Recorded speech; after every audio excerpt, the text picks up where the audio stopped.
ఈ ఫోటోలో కనిపిస్తున్న వ్యక్తి సూర్యాపేట జిల్లా యార్కారం గ్రామానికి చెందిన మాజీ బీఆర్ఎస్ పార్టీ సర్పంచ్. గతంలో సర్పంచ్గా ఆ యార్కారం గ్రామానికి బాధ్యతలు నిర్వహించిన వ్యక్తి.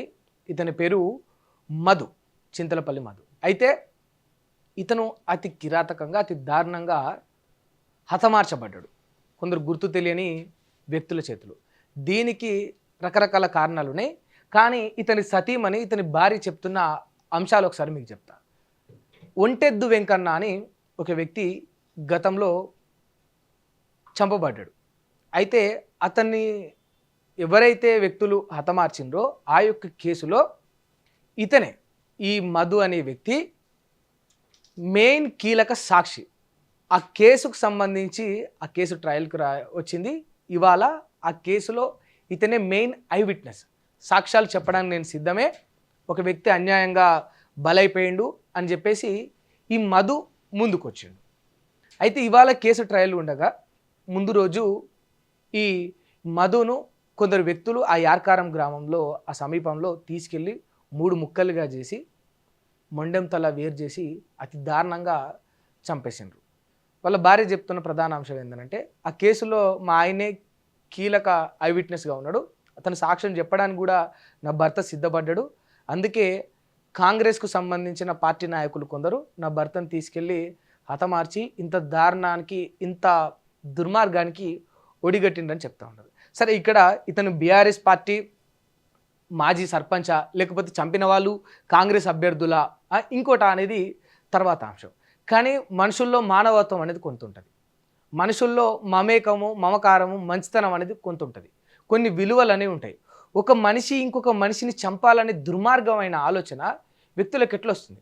అసలు ఒంటెద్దు వెంకన్న అనే వ్యక్తిని చంపడమే దారుణం. అదే ఒక దారుణం. ఆ కేసులో ఇప్పుడు ఈ మధు అనే వ్యక్తి సాక్షిగా ఉన్నాడని చెప్పేసి ఈ వ్యక్తిని చంపడం ఇంకెంత దారుణం. అంటే ఒక వ్యక్తిని చంపేస్తారు, ఆ చంపిన వ్యక్తికి సంబంధించి కోర్టులో ఈ కేసులో కీలకమైన సాక్షులుగా నేను ఉంటా, నేను సాక్ష్యం చెప్తా అని ధైర్యంతో ముందుకు వచ్చిన ఇంకో వ్యక్తిని చంపేస్తారు. ఇంత దారుణంగా, ఇంత అధ్వానంగా ఉంటే లా అండ్ ఆర్డర్ ఉందా తెలంగాణ రాష్ట్రంలో? లేదా? ఏంది అసలు? నిజంగా రేవంత్ రెడ్డి గారి స్పందన ఏంది? ఇక్కడ బీఆర్ఎస్ కాంగ్రెస్ అని పక్కన పెడదాం, ఈ రాష్ట్ర ముఖ్యమంత్రిగా రేవంత్ రెడ్డి స్పందన ఏంది? ఏంటిది అసలు? రేవంత్ రెడ్డికి ఒక స్టాండ్ ఉంటుంది కదా. మరి క్రైమ్ రేటు రోజు రోజుకు తగ్గుతూ పోవాలి, రోజు రోజుకు పెరుగుతూ పోతుందా? తలాముండం వేరు చేయడం అండి మనుషులది. ఇంత కిరాతమైన దారుణమైన ఆలోచనలో వ్యక్తులుంటే, అంటే పోలీసులన్న భయం లేదా, చట్టం అన్న భయం లేదా, న్యాయస్థానం అంటే భయం లేదా, రాష్ట్ర ముఖ్యమంత్రి అంటే భయం లేదా, హోమ్ మినిస్టర్ అంటే భయం లేదా? భయం లేకుండా మరి వాళ్ళు ఉన్నారా? లేకపోతే అధికారంలో మా పార్టీ ఉంది, మేము ఏం చేసినా నడుస్తుందని కాంగ్రెస్ నాయకులు అనుకుంటున్నారు. ఆ లోకల్లో ఏం జరుగుతుంది? ఒక క్లారిటీ కావాలి జనాలకు. ఎట్లా బ్రతుకుతారు ఈ వ్యవస్థలో, ఈ సమాజంలో మనుషులు ఎట్లా బ్రతుకుతారు? కళ్ళ ముందు, ఇంటి పక్కన ఉన్న వ్యక్తి తలామండం వేరు చేస్తే ఆ చుట్టుపక్కల ఉన్న ప్రాంతంలో మనుషులు ఎట్లా బ్రతుకుతారు? రేపన్న నాడు ఇంకో పక్క రాష్ట్రానికి కావచ్చు, దేశానికి కావచ్చు, దేశం దాటిపోయినా కూడా తెలంగాణ గురించి ఏం మెసేజ్ బయటికి వెళ్ళాలి? అక్కడ లా అండ్ ఆర్డర్ ఏం పనిచేయదురా? ఒక వ్యక్తి రాజకీయ పార్టీ అధికారంలోకి వస్తే ఆ పార్టీకి సంబంధించిన నాయకులు అనుకున్నట్టు నరికేస్తారు, వేసేస్తారు, చంపేస్తారు అని అనుకోవాలా? ఇదా?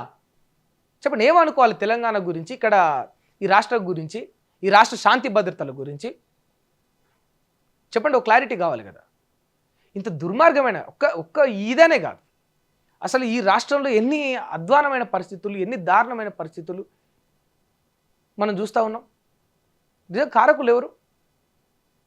ఖచ్చితంగా దీనికి రేవంత్ రెడ్డి స్పందించాలి, ఇనిషియేటివ్గా తీసుకోవాలి. ఎందుకంటే రాష్ట్రంలో ఏం నడుస్తుంది? రౌడీజం నడుస్తుందా, గూండాయిజం నడుస్తుందా? రోజుకొక దారుణమైన హత్య అని ఇలాంటి వార్తలు చదవాల్సిన పరిస్థితి ఎందుకు వస్తుంది? ఒకసారి ఒక సమాధానం చెప్పుంటారు, ఎందుకు వస్తుంది?